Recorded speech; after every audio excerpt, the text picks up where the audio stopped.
Hey, welcome back to the channel. In this video we're going over upgrading the sound system.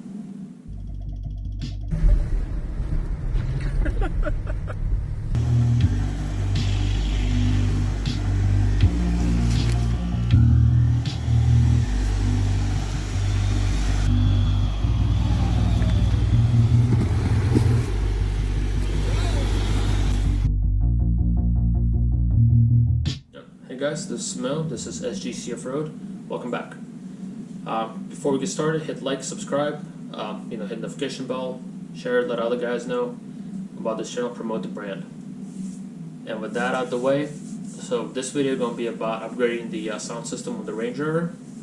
I went from the stock 14 sound speaker system, at least that's what it is in my case. I think it's 15, I'm sorry. I have the two small subwoofers, two 6.5s versus some other ones have like a big oval one. But regardless, that and the 2 amps out, and then all the 15 speakers are out, and I end up going with 4 6.5s indoors, and the bottom doors, one for each, one 6.5 subwoofer. That kind of ended up being I got stuck with what I got stuck, because by the time I got a chance to fit in it, it would not fit. The plan was to put it back to the original box, but because the original box takes a 6.5, but ended up not fitting inside of it, so I had to build 2 actually boxes. You'll see. But yeah, so it is what it is. You probably would have went for a little bit bigger one, but at the same time, it actually hits pretty hard. But we'll get into the kind of stuff I use a little bit here. And then I'm also doing a single 4-inch in the dash speaker to do that center speaker, because I just did the doors and I did notice that makes a sound difference. No question about that. I am missing that something there, like that hollowness. So that center speaker is going to go off inside of there. All right. So for the products that I used, I'll show you a couple of the tools that I have. Just tell everybody now, not affiliated with any brands, neither the tools or the amplifier, speaker, whatever I used. Tools is because I work in the dealership. That's what I have. There's a tool truck that comes to me. I buy stuff off of him.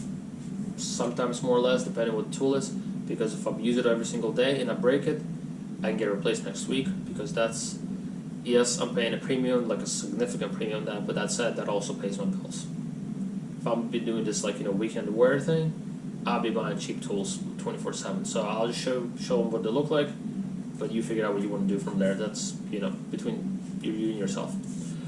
For the sound system brand, I don't know crap about music, speaker, amplifier, blah blah blah at all. I understand how it works. I understand how to wire things because my job. But that said, I wouldn't know the difference between this brand, that brand. I would not know in the detail what that means with the 4 ohm versus the 2 ohm thing, what kind of sound difference you're looking at. I would not know. A friend of mine, he's into the music. He builds cars and sound systems. He gave me a brand and a more or less spec to go with, and said just go right off that, pick what you want, but then with the little different range. And that's what I did on a budget, because I didn't want to spend a crap load of money. If I wanted to spend a crap load of money, I would have just upgraded the 15 sound stock speaker system, but that would be like probably $2,000. I know there's out there upgrade kits, not worth it for me at all, because I just want to have good sound, but I'm not going to be that crazy particular about it to that extent. Plus I want to drop some weight, so hence why 15 speakers needed to be out with all the extra modules, put some stuff back in, but not as heavy, not as much stuff. So what I used was a SCAR. That's the brand, SKAR, and that's what he recommended to me, and I went with their 200 watt 6.5 speakers for the doors. They're 200 watt for the pair. It comes in a box. It's a 200 watt kit box, so basically each speaker is 100 watts. So I got 4 of those speakers, or 2 boxes. I believe I got RPX. They're like the lower end version, because it does plenty for me. I already tried it out. I was happy with it. If they will blow up, maybe I'll get the better ones. For now, I'm good with where it's at. For the same thing, RPX with a 4-inch one. That comes, I think it's like a 120 watt kit. And again, it comes as pairs. You can't buy them as singles. You can only buy subs as singles. So I just have, I guess, an extra spare 4-inch one for the dash if it ever goes. Outside of that, also for the sub is EVL 6.5. So that's the one. That one's a bit more expensive. It's a higher end sub. I think it's like they have like 5 tiers of subs. They have a couple of different things. I'm just gonna say 5 tiers because it's easier. And that one's like a tier 3 or 4. And that's the reason I did that is because originally the 6.5, that was the plan to make it fit, because I thought it was gonna fit in the stock box. But the stock subwoofer, when I took it out of the box, looks like a regular door speaker. Like the subwoofery part, like the magnet and whatever else to it, is like non-existent. The guy that I got, it's like a, the top looks the same, but the bottom thing is like huge. This thing is like puny. Like the stock one actually looks like this 4-inch one right here, which I actually already sorted the connector, but we'll get there in a minute. But it looks like this small, the magnet and everything else on it. While the other one, you'll see it looks huge. And actually hits pretty hard. I'm satisfied with it. I probably would have went like with a 12-inch or something if I wasn't trying to do that, but with the timing, I got stuck with what I got stuck, so that's what I had to work with. So we're gonna get into this video part of this clip, because it's gonna be here running the wires. I'm gonna say this right now. So after I ran the wires, I ended up taking them out because the 2-channel RCA thing did not work. I needed a 6-channel one, well, 5-channel one. As I used the like I mentioned in it, I think I did, the wires that come from the Android head unit, and then there to output the sound through their extension harness. With that said, I tried that out. There was distortion in the sound, and my friend of mine actually told me that I might see that happening, and that did happen. So I ended up running like he did, because he did on his E53 X5. And that's how everything else kind of more or less got started a few years ago when my radio blew. I just now doing the actual speaker upgrade. And he ended up running RCAs to his amplifier. So same thing here. Just if you're gonna be doing this 5-channel amplifier, oh, that's the amplifier I'm also using. I'm using the Scar 900 something. It's a 5-channel amp. It's a 900 watt one. But yeah, so I ended up getting those 6-channel RCAs, because I think the 5-channel one's more expensive than the 6-channel, so I just use 6-channel, and they use one because the Android radio has 4-channel output for left front, right front, blah blah blah, for the regular surround speakers, and has single RCA output for the sub. So I ended up using the extra RCA that I had in that RCA cable, because it was it's like a whole thick cable that goes through, and then it has a little finger split end where it has all the little RCAs coming out of it, all twisted, and all coaxed and grounded, shielded, whatever it's called. But I ended up using one of those RCAs as my amp on signal, because originally I was going to use one of the wires in the back, but then I was going to mess with it, but then it was just easier just to knowing that the radio outputs that, just run it off the radio and just leave it alone, because I didn't feel like messing with the voltmeter on and off to make sure that I'm using the correct wire for that amp on signal. But anyway, so that's something to note. So you'll see me run the 2 RCAs, but the 2-tail one that came back out, I had to redo everything again with the 6-channel one. Alright, let's go with the audio setup.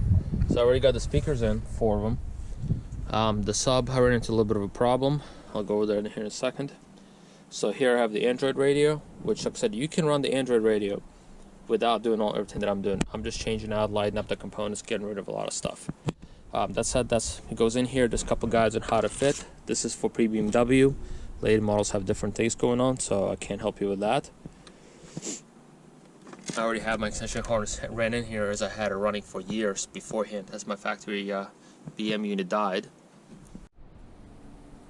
So here I have the RCAs are going to run for the sub setup and everything else for the amp. And some of the wires are going to get tapped off right here. I'm going to cut them, and they're going to be the signal outputs, as they are actually coming through here, signal outputs from this extension harness that I already ran and run the RCAs the same way. And then I'm going to be cutting other wires in here. Those are going out to the speakers to set them up, and then I'm going to be setting something up for the sub. I was going to reuse the stock sub surrounding. Unfortunately, as it turns out, even though I got a 6.5 speaker, which is what's in there in the first place, 2 of them, they still don't fit right. It's just the way it's molded. It sucks and it's stupid. So I'm just gonna build a surround and fit it in this little pocket area. So with that said, probably could have gotten away with a 12-inch sub or a 10-inch sub. Now I know, and I can't really return it because I already had it for like a month, So it is what it is. But as you can see, I unclipped all the stuff to run the harness. well, not the harness, but to run the RCAs with the harness that I already have there in the first place. And I'm just, you know, cutting and trimming all the extra wiring that I don't need, that it's not being used anymore, because, you know, navigation, everything else that was back here, but I don't have any of that because we don't use it. And you can see all these big heavy old modules. I mean, I am gonna put one single amp unit like this, but you can see all these extras that we don't have. So when I ran my harness, I tried to run it OEM-ish as possible. As you can see, it's kind of tucked up through here with all this stuff following down through here, comes back down through here, and I gotta take more stuff apart, but it runs all the way through here in the back, and here you can see it comes right back up. So I'm gonna do the same thing with the RCAs. And for the power, because I basically disabled a lot of fuse use stuff here. You can see all these connectors, these power wires, feed wires, they're all gonna get chopped and they're done with. I'm gonna put liquid electrical tape over top of them, but the fuse is gonna get all kind of pulled out from inside of here. So there's all kinds of fuse gonna go here. So what I'm gonna do is I'm gonna run mine with the fuse to power the amp right off here. Kind of same way you would do as you would do a secondary battery. So I'm gonna do it the same way and run that wire right across through here. And then there, I'm just gonna set my amp up hanging here and, you know, ground it right up to the ground straps up there. This is the box that did not work. Like I said, those two boxes I built. Here's the picture of a cardboard box that I built to make sure it does work and fit. So pro tip, if you gotta make subwoofer boxes or whatever else to make it fit weird places and you're not sure if it's gonna work or not, build them out of cardboard, save yourself time, save yourself a little bit of aggravation and some money, a lot of time, because the MDF board wasn't too expensive, but the time of, you know, cutting it, fitting it, blah blah blah, gluing it, just for it not to fit the way I thought it was gonna fit, that sucked. So cardboard box, just to build the outside, then you know it fits and works the way you want it to, then build the box. I have the MDF board all drawn up based on the specs that they'll actually provided with the sub. For the ported box, that's what I'm going with. There I have the sub that's going to go in here. This is one of the stock speakers, so I actually end up cutting the original housing stuff out, the original speakers, and running these guys across up in here to mount them up nice and easier, and so they're spaced correctly and against the door like it needs to be. There's a little collar, I have it laying somewhere, that I'm going to put on with double-sided tape back on, and it's going to have the foam pad on it again as well to jam up against the door so the channels will sound right. One thing I've noticed, these speakers actually have the tweeters. That's why there's a whole wiring going on back here, pointing upwards in one direction, basically the way you read the speaker, which is this case would be this way, scar pointing up, and if you can tell, it's twisted upwards. So, you know, for those guys being down there and the plugs being up here, I have to set it up this way so the sound goes up correct way. Alright, so here I'm going to start assembling my box. So it's a half-inch MDF board. You got all my pieces and everything else, so it's kind of fun, you know, having to tear down the one that I originally made. That one kind of went out the window since it didn't fit. As you can see, I drew a lot of stuff up to know where my panels and everything else is going to go across in as I'm going to start gluing it together. And, you know, I'm just using nothing special here. It's just spins. Liquid nail, it's like, you know, for wooden paneling. Glue this together and that'll work as our adhesive glue and as our sealer. So we're gonna put that guy on, and I have a couple screw holes, obviously to screw this together and help it hold together. Provide the specs for this, but essentially it's made for that 6.5-inch sub, 400 watt dual voice coil. That's the spec for it, which is 0.6 to 0.58 cubic feet with 8.25 square feet port. So here we're looking at the box. I have it all glued together, minus the top and I have my wires ran. These are kind of short, but they're going right here to the end. They're gonna have little spades on them, so it's fine for everything needs to be done, and they're clipped inside of here. So you can see, follow the wire path that goes right here, go this way and then this way, and it's all in line with the air because this is not for show, nobody's gonna see this, so the wires coming out of here inside is perfectly fine. And I'm not gonna even bother sanding any of this or finishing this up because, you know, it's just getting tucked in a way nobody's gonna see it, so it doesn't matter. Now for the whole hamster maze, because I know somebody's gonna ask what's up with the hamster maze. Does it make some sort of improvement to sound quality? No, There is no space age technology here. There is no crazy calculations of an extra bass, extra hardness whatsoever. Answer is simple. I need to have X amount cubic feet inside, which was 0.6 to 0.58 for the sub that I have, and I needed to have 8.25 square feet port output, which is this guy right here. But with that said, this whole port situation, it has to be 8.25 square feet. Hence why we have this whole space tunnel thingy right here, because of the way the shape is. But then it downsizes right down here, and you got the correct size port going on. That's the reason for it. So there's a correct port output, and the port has correct funneling flow that it needs to have for that sub. So I was going to show some of the tools that I have to do that, because I know there's a couple of difference. With me working in the dealership, we do things a certain OEM basically way, so it's correct crimps. So a couple things that I do have here is I got these snap-on ones. I actually have a better version for the slightly smaller gauge wires, a bit better selection than these, because these are the originals. They're about probably like 3, 4, 5 years old. But they work perfect for actually my adventure pack. Like, so when I go off-road and learn or anything else, they're in there because of we have like a plier in here, we have the crusher in right here, and a different crusher here, a cutter, and a little cutter here. And if you got to strip wires, you have it there as well for correct gauges. And you can actually, so this is an OEM set of crimps, connectors, ends, whatever you want to call them. You can see how they are set up. They have those little ears, and you can, and with this guy, you can actually carefully, with this tip, fold one end and fold the other one in over top of it, and then crush it in. With that said, that's not the most ideal, but it does get the job done, and it will hold it together strong. Never had a failure. I have about these Blue Point ones, but they have these crushers, and there's 5 different options. As you can see, 5 different teeth here, and they do the folding. It's a little hard to zoom in. You can see it on the big one how it has a little like a butt cutout, and then when you guys put it in here, it'll crush it in. And this is just something I figured I'd show in case anybody was interested, how to fold these ones correctly, and what kind of tools would you need, and what kind of tools can you get away with. And if you just have to buy one of these, you can have, like, you know, the dikes or this. If you need something, you just trying to keep it like keep your toolkit simple, these are my go-to. So here's the box in. It's everything hooked up. It's currently no mount, it's just sitting there temporarily till I make the brackets. It's gonna get, you know, bolted up in here, right there, right there. I'm gonna sort something here for the bottom as well to support it properly. But here's, like, I'm gonna tie up these wires. I've got these guys all bunched together and zipped that, electrically taped together so they're together. I'm gonna keep them together in case I want to use, say if I do want to later add speakers back up to his system. I have the ability because I have all the wires here.